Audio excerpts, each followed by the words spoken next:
Today we're back with a slightly more chill video, a bit more laid back. Honestly, I'm just saying, I'm not gonna lie, this one isn't really scripted.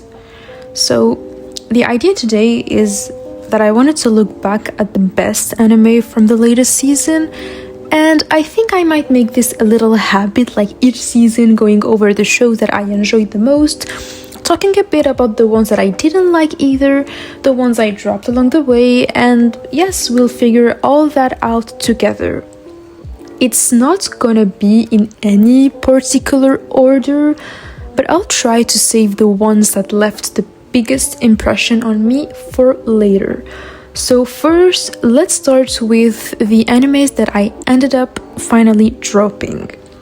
And we're kicking things off with one that kind of, I'd say, disappointed me, but that I might come back to at some point, I think. It's In the Clear Moonlight Dusk. This anime had a lot of potential. This season, we got a lot of romance, and this wasn't necessarily the one that I was most drawn to at first. It's an adaptation of a pretty well-known shoujo manga that I'd heard a lot of good things about, so I did go in with kind of high expectations. The premise is pretty simple. We follow this high school girl named Yoi. She's extremely androgynous, she's really beautiful, super popular with other girls, and a lot of people even mistake her for a boy sometimes. She's nicknamed the prince of the school, even though she's a girl. And she doesn't really like that. She doesn't like being seen only for her looks or being treated like a prince when she just wants to be recognized as a girl. But one day, she meets the other prince of the school, and this time an actual guy. You know the type, white hair, green eyes, classic pretty boy. Apparently, the anime didn't even do his looks justice, and the fans of the manga were raging. They were super angry on Twitter and on internet, and that made me laugh anyway. He immediately gets intrigued by her, especially since she's completely unfazed by his charm. And yeah, he basically falls for her right away. We are going to follow their journey together, their high school life together, because he starts following her around everywhere, and they will develop this kind of funny dynamic that honestly works pretty well. I'm not gonna lie, I just watched 3 episodes and then I dropped it. It wasn't bad, don't get me wrong, but there were a few things that bothered me. First, the white-haired guy. He's a bit too pushy. Yes, don't ask me, I forgot his name.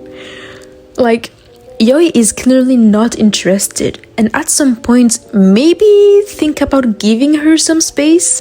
Hey, it's a romance, so we kind of have to roll with that, or there wouldn't be any story. What bothered me more, though, is that despite some character development, it never really goes beyond a very classic romance formula. It leans a bit too much into that cliche of the girl who just wants to be treated like a proper girl, and I feel like there was potential for a more meaningful message, something like, it doesn't matter if you're a girl or a boy, because we all crave tenderness. We all want to be cared for, to be emotionally opened, and receive affection. Instead, it kind of falls back into that older shoujo vibe, I'd say early 2000s to 90s tropes, where the girl is doted on and protected.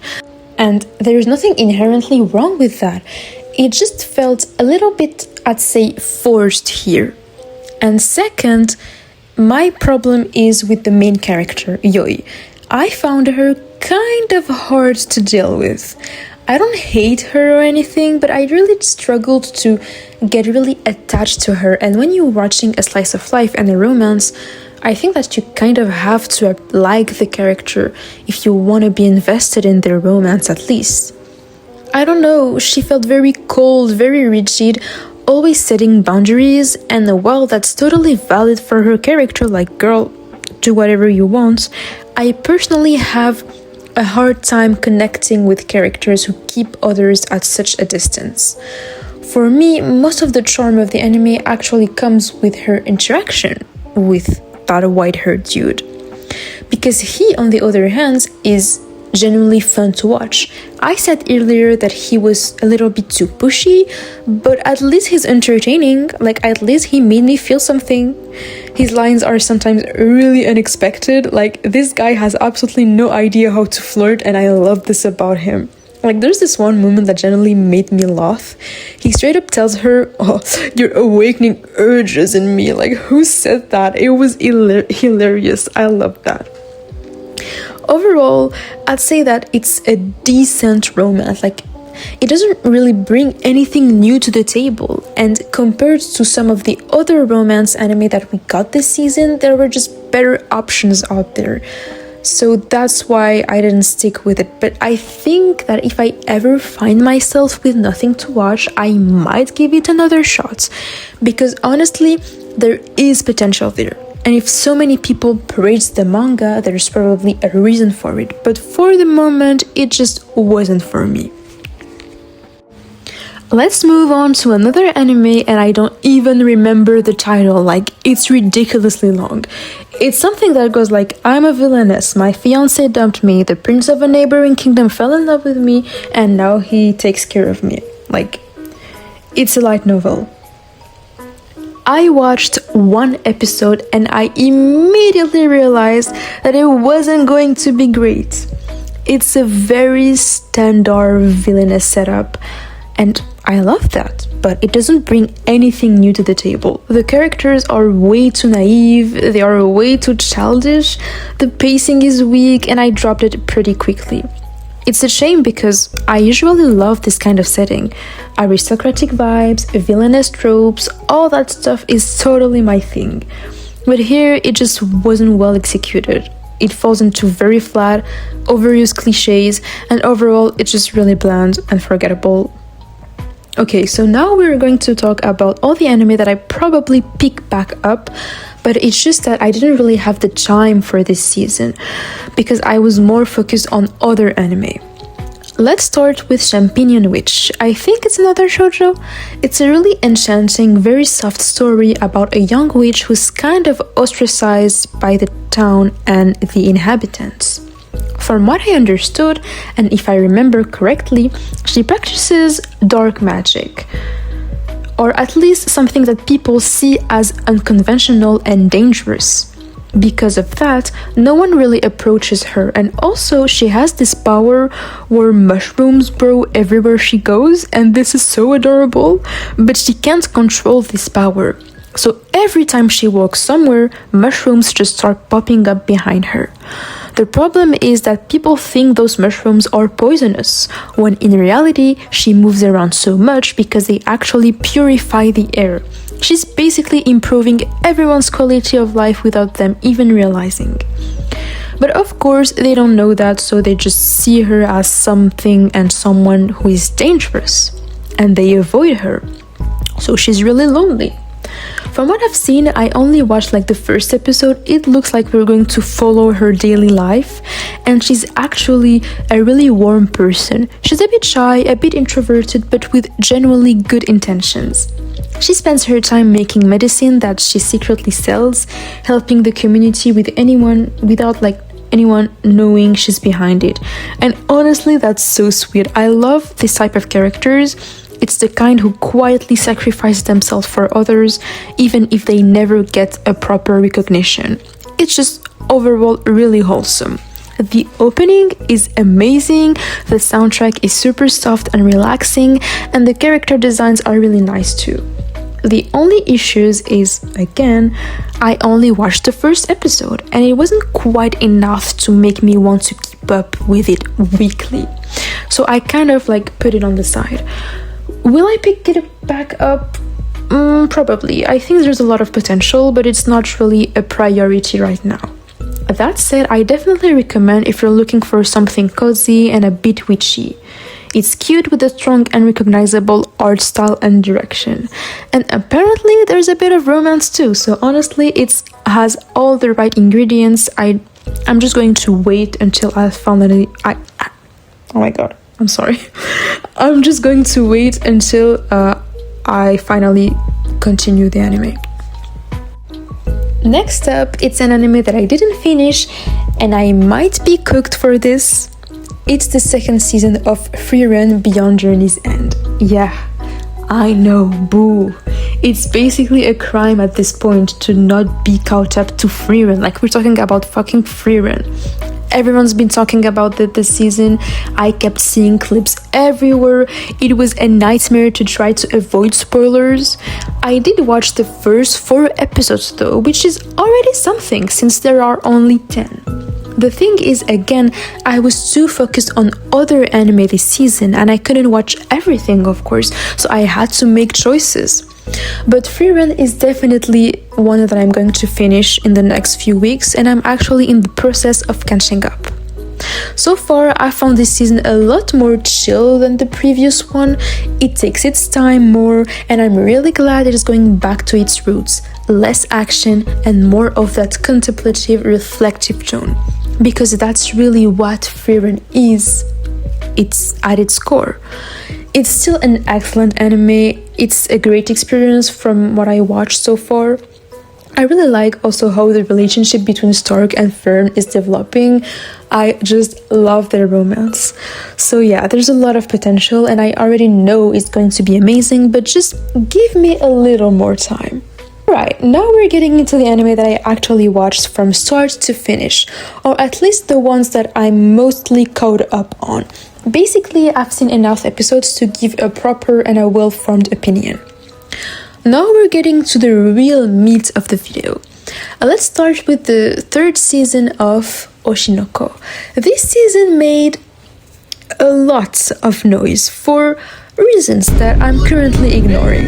You can probably guess just from the clips that are playing on the screen, it's something that, let's say, deserves its own video, and I do plan to make one to really dive into what Oshinoko has become, especially regarding that whole controversy which already stirred things up back when it happened in the manga.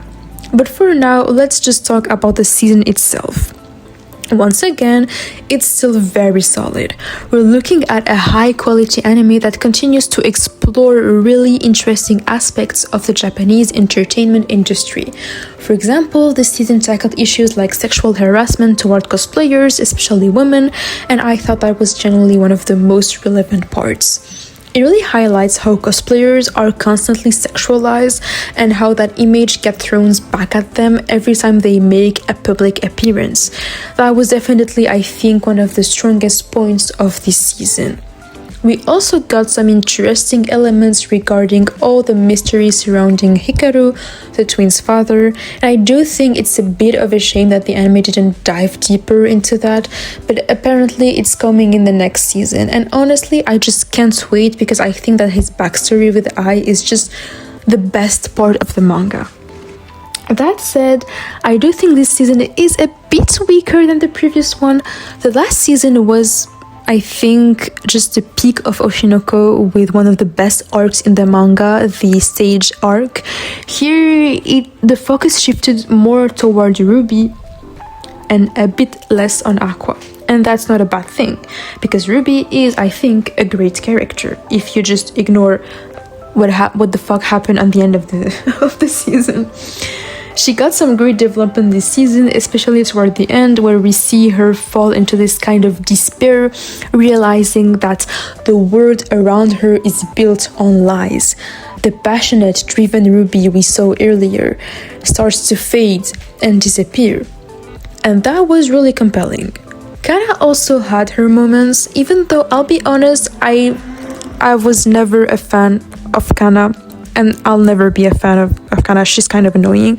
I've always struggled with her character, but I have to admit that she had some really important scenes this season, and I kind of felt bad for her. Especially surrounding idols being constantly watched, constantly judged, and the fact that she's forced to pursue this idol career even though it's not what she truly wants deep down. Because what she wants is to be an actress, but she struggles to land roles. That internal conflict was interesting to explore. Overall, the season felt a bit uneven. Some episodes were genuinely gripping, really engaging, and others felt slower, more dragged out with a lot of dialogue that didn't always feel necessary. There's definitely a lot of setup and exposition, which makes sense since the show is trying to explain an industry that we don't usually see behind the scenes. But at times, it felt like it could have been tighter and more efficient. Still, it's a great season overall. It adds interesting elements that develops the character as well, but it really feels like a setup season, laying the groundwork for what's coming next. Toward the end, we do get some strong emotional peaks, and it really feels like everything is building up toward the final season, which has already been announced, and I can't wait. Like I said, I'll be making a full video about Oshinoko, so stay tuned for that. We'll break down that infamous scene that went viral everywhere.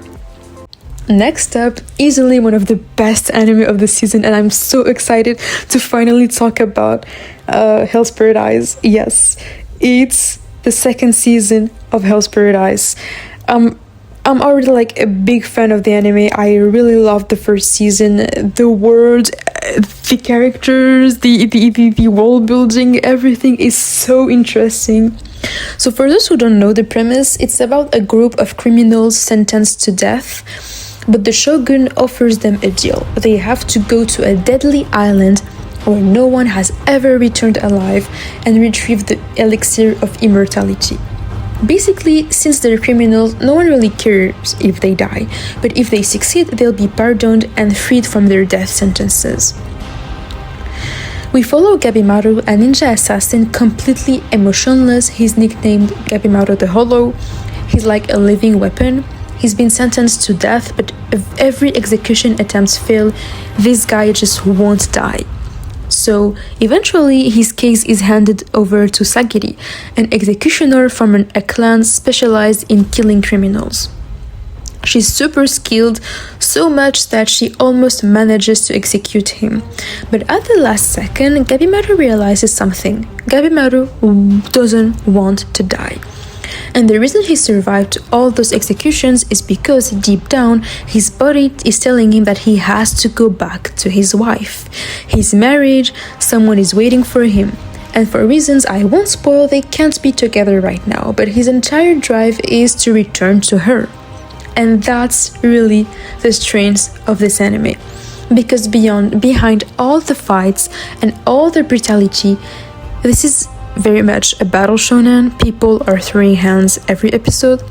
There's this really emotional core, something soft, almost tender, that gives the story its hurt. The characters are so interesting. In season 1, I think that aside from Gabimaru and Sagiri, the supporting cast didn't really get that much development. They felt more like background characters or just characters that were there just to look cool. But season 2, I think, really fixes that. And when I say every, I mean it. Every character gets their moment to shine, whether it's through action or deeper writing. We get meaningful backstories, especially for the antagonists. I'm thinking about the relationship between Jufa and Taufa. It was surprisingly emotional. I never expected to feel empathy for characters who were basically portrayed as unstoppable monsters before. Same for the Azuma brothers. Their dynamic became way more interesting, and I didn't really care much about them at first, but they really grew on me. Same with Yuzuriha and others. So instead of just filling the cast, they become fully realized characters. And honestly, this season really showcases, I think, the full potential of Hell's Paradise. And we have to talk about the animation. Season 1 had some production issues. It wasn't always consistent, especially toward the end, even though the first episodes looked amazing. But season 2, from start to finish, it's a feast for the eyes. It's gorgeous, it's fluid, the choreography is insane, and I know that with something like Jujutsu Kaisen airing, everyone's attention is on JJK. And I'm not even going to talk about JJK in this video. I've never been a fan of JJK and I dropped it a while ago, but please give Hell's Paradise a chance. If you like samurai vibes, if you like historical settings mixed with fantasy and really unique worlds, I genuinely think that you'll find something to love here. Anyway, this was easily one of my most enjoyable watches this season. I absolutely loved season 2 of Hell's Paradise, and I really hope that season 3 comes out soon. Now, let's move on to an anime that I absolutely devoured from start to finish. And honestly, I'm just like really glad that it's getting some recognition, because it was really popular and I saw a lot of person talking about it, and I was like really pleasantly surprised. It's Tamon's B-side.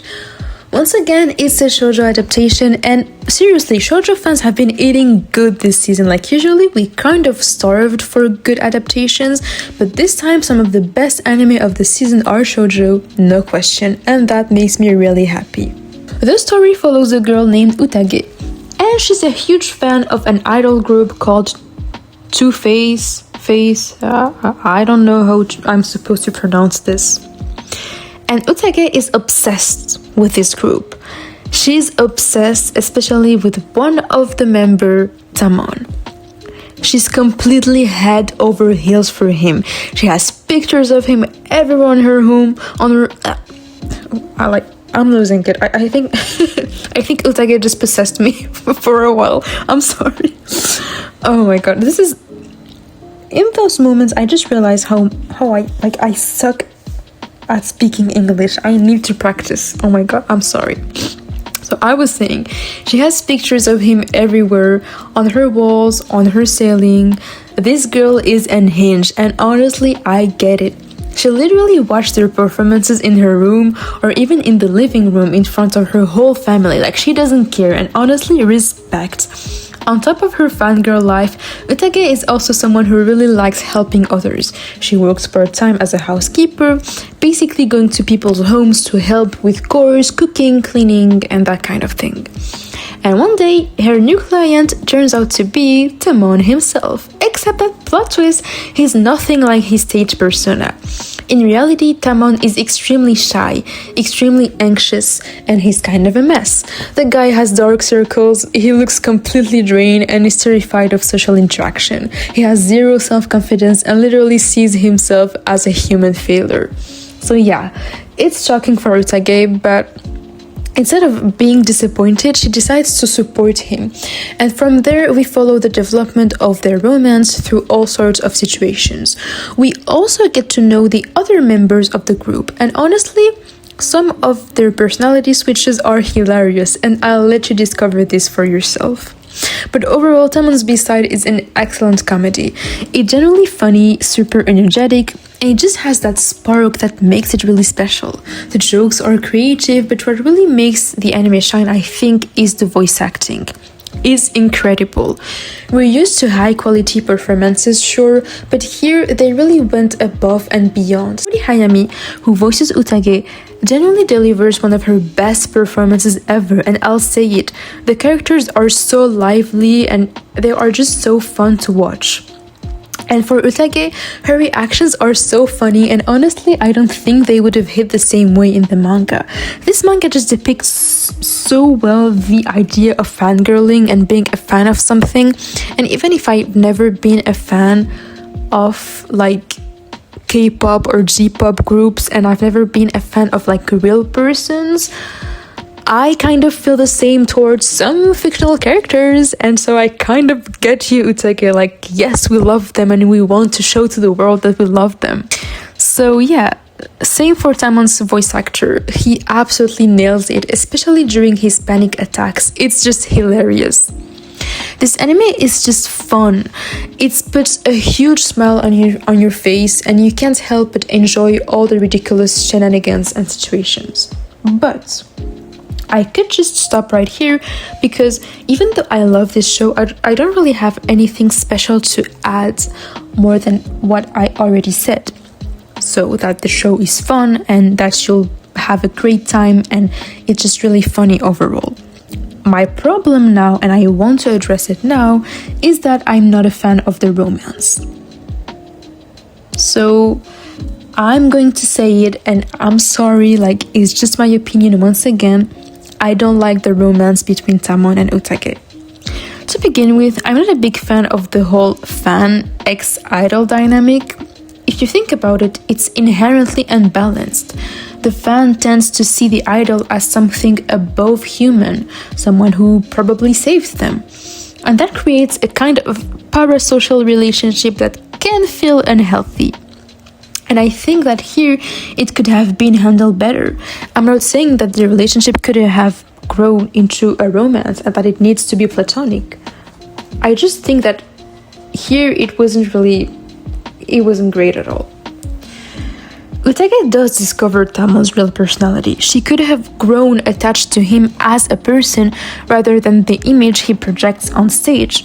But instead, she keeps idolizing him constantly. She literally treats him like a god. It's her words, not mine. She has a shrine dedicated to him. And sure, it's funny, I get the joke. But after a while, not only it becomes repetitive, but how am I supposed to take the romance seriously when she doesn't even see him as a human? It creates this strange disconnect, almost like a double standard. Maybe I'm overanalyzing. It is meant to be a light romance, I know, but still, I just don't like their pairing.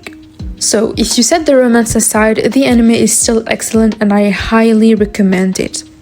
It looks great, the music is amazing, especially this opening, damn, it's really good. I will say, aside from Natsuki, who really gets a solid arc and a real development, and here they portrayed a real great romance. Like, that's how you do it. Like, the author knows how to write romance, so they just didn't like apply this to the main couple, which is frustrating.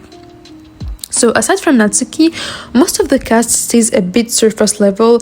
They can feel a bit one-dimensional at times. The show does rely a lot on its running gag of the characters having completely different personalities on stage versus in real life. It's fun, it's entertaining, but it doesn't always go deeper than that. But it's a fantastic comfort anime. If you just want to turn your brain off and watch something fun, upbeat, and full of good vibes, this is perfect. Just don't take the romance too seriously, or maybe you'll get invested because I've seen nobody point out the problems of the romance, so maybe it's just me. But anyways, so yeah, it's a really good show. I recommend it. Let's finish with what I consider the two best anime of the season, and honestly, it's not even close. We'll start with the lighter one, the easier one to talk about. I'm talking about You and I Are Polar Opposite. If you've been scrolling through Instagram or social media at all, and if you like romance anime, you've probably already heard about this one. It's been everywhere, and honestly, I'm really happy that it's getting the popularity it deserves. Plus, the second part is coming out this summer, so we won't have to wait too long for more. This is a cute, sweet romance that really surprised a lot of people. It's not trying to reinvent the genre, and it's not doing anything revolutionary, but what it does incredibly well. This is one of the most satisfying romance anime I watched in years. There is no unnecessary drama or fan service, no endless back and forth where characters avoid their feelings for 12 episodes straight. Here, the characters actually talk. They are honest about their emotions, they express how they feel, and their relationship progresses at the perfect pace. It's not too fast and it's not too slow. I think it's just a masterclass in pacing for a romance and slice of life anime. We follow two classmates. First, there's Suzuki. She's very extroverted, she has a lot of friends, and she seems super comfortable socially. But deep down, she often feels like she's doing too much with people, like she's kind of playing a role. Not that she's inherently fake, she genuinely cares and loves her friends, but she sometimes feels like she exaggerates her reactions just to meet expectations. So there's this constant insecurity underneath her bubbly personality. And then there's Tani. He's quiet, reserved, he barely talks, the classic glasses-wearing introvert. But unlike Suzuki, He says exactly what he thinks. No filter, no performance, no need to impress anyone. He's really straightforward, and that's exactly what makes Suzuki fall for him. She admires that honesty so much that she starts wanting to be more like him, and little by little she develops a huge crush on him. She tries to get closer to him, but Tani is really hard to read, and eventually they start dating. Yeah, that's not even a spoiler, it's basically the premise of the show. It's so refreshing seeing characters be that direct and honest about their feelings. It's so rare and it works so well. This anime is just pure diabetes. It's cute, it's comforting, it's so enjoyable to watch. But more importantly, the characters all feel really real. And that's where the anime really shines. Because a lot of romance anime try to be realistic and fail. And I'm looking at you, Oregairu. And I'm sorry to the fans, but I really struggled with that one. Because Oregairu really tried too hard to be deep. You had teenagers talking like they all had philosophy degrees, giving long speeches about time, existence, the meaning of relationships. And look, I'm not saying that teenagers can't think deeply. I was like that too, but it's about how it was presented. In Oregairu, it felt way too grand, too theatrical. The form didn't match the characters' age, I think, and overall, even if it was adults, I think that it feels like the show tries way too hard to be what it is not. But here, everything feels natural. From episode 1, Suzuki explains that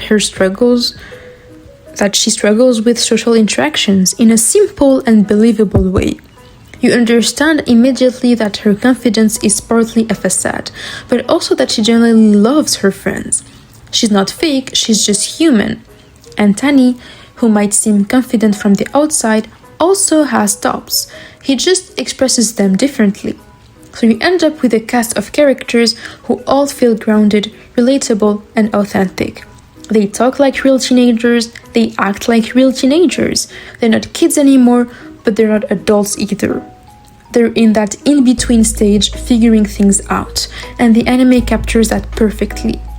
Visually, it's also super pleasant, soft colors, cozy atmosphere, and a romance that progresses in such a satisfying way. Every little step forward in the relationship feels rewarding. You're never frustrated, never left waiting endlessly. The anime gives you what you want to see while still keeping you invested. It's the kind of show that makes you feel good, and honestly, on nights where I wasn't feeling great, I'd watch an episode and instantly feel better. It just puts a huge smile on your face. And one last thing, it's the side characters.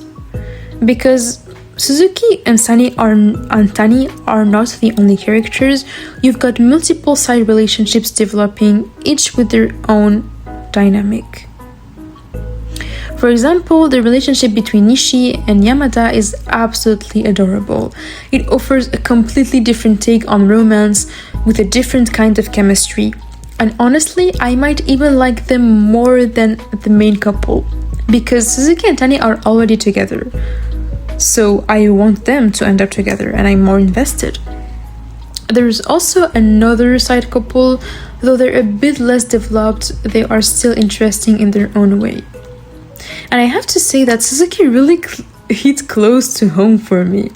Not because I'm as outgoing as she is, clearly not, but I just relate so much to that feeling of overthinking social interactions and putting pressure on yourself. Also, we literally have the same earrings, like come on. And just to make it clear, I did not copy her earrings. Like maybe some people are like, oh, you have the same earrings. No, I figured my design before I even knew that this anime existed. But yeah, she loves cute things, she wears pink, which is my favorite color, and she even loves pandas. Like at this point, did I just find my soulmate? Anyway, this anime is an absolute joy. If you haven't started it yet and you're looking for a refreshing romance that gets straight to the point without being overly complex but still gives you that cozy slice of life feeling, I highly recommend checking out You and I Are Polar Opposites. And finally, what is for me the absolute peak of quality this season, no hesitation, I'm talking about Ikokuniki, Journal with a Witch. Like I said earlier, when I told you that the best anime this season were shoujo or josei, I meant it. Ikokuniki was already a manga that I'd heard a lot about. People described it as a very mature, dealing with heavy themes, but with a lot of nuance and respect kind of manga. And that's exactly the kind of storytelling that I admire. Because when a story tackles serious topics like grief or depression, it's so easy to fall into melodrama. But here, it finds the perfect balance. The story follows a teenage girl named Asa, who has recently lost her parents, especially her mother, whose death is still very fresh. At the funeral, she meets her aunt Makio. They didn't have a good relationship, Makio and Asa's mother, and it shows. She doesn't seem particularly emotional or sad about the loss of her own sister. But during the funeral, she notices something. She notices someone. She notices that Asa has been under a lot of pressure from her family, and that she doesn't seem okay. So she offers to take her in. And Asa, completely overwhelmed, breaks down crying, because Makio does something that is very rare. She's honest with her feelings. She admits that yes, she's not sad about her sister's death, but she still respects Asa's feelings. And that moment alone sets the tone for the entire anime. So Asa moves in with Makio, and we follow this very unusual cohabitation between a 15-year-old girl who is emotionally lost and an adult woman with a very unique way of seeing the world. Makio is a writer. She works from home, lives a quiet life, and has this very introspective way of understanding emotions, probably because she spends her time analyzing the feelings of her own characters, which also makes her very good at understanding her own emotions and sometimes those of others. Their relationship is really unique. Makio becomes something like a big sister and sometimes even a mother figure for Asa. But what makes her so important is how she supports Asa. She doesn't really force anything. She doesn't judge her. She doesn't expect her to grieve properly. She gives her space, time, and silence, because she understands something fundamental. Even at 15, Asa is her own person, and learning to understand yourself, it takes time.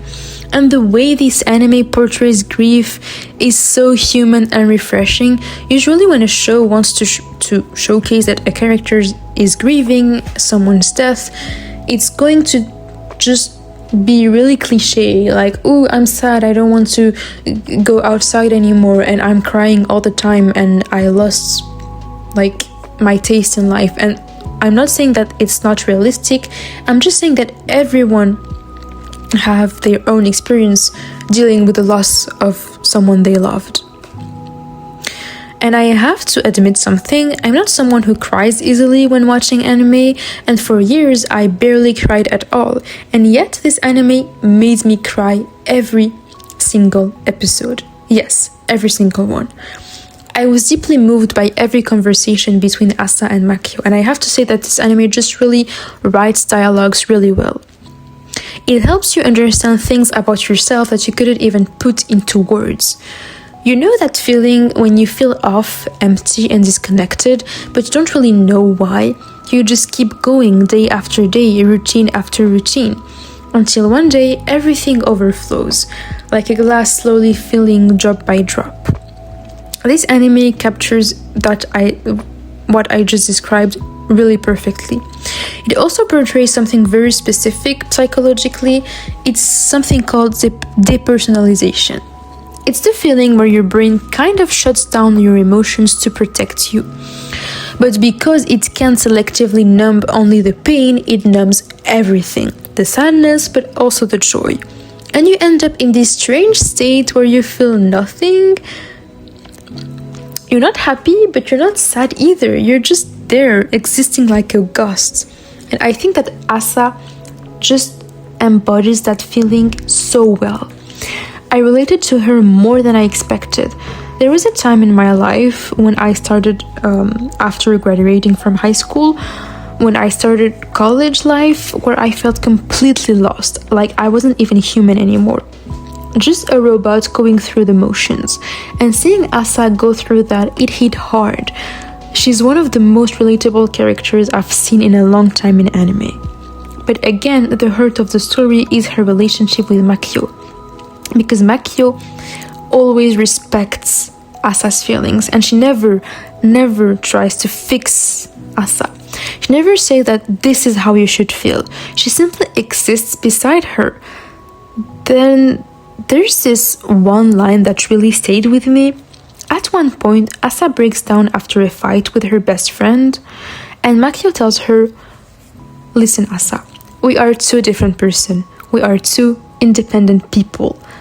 That doesn't mean we can't support each other, but I will never fully understand your emotions, and you will never fully understand mine.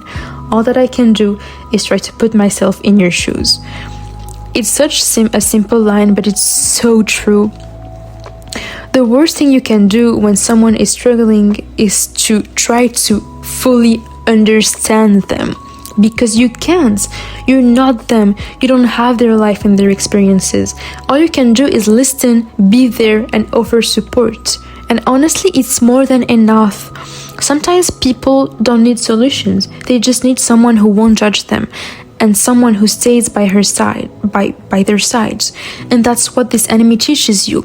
It teaches you to be gentle with others, and also, more importantly, with yourself.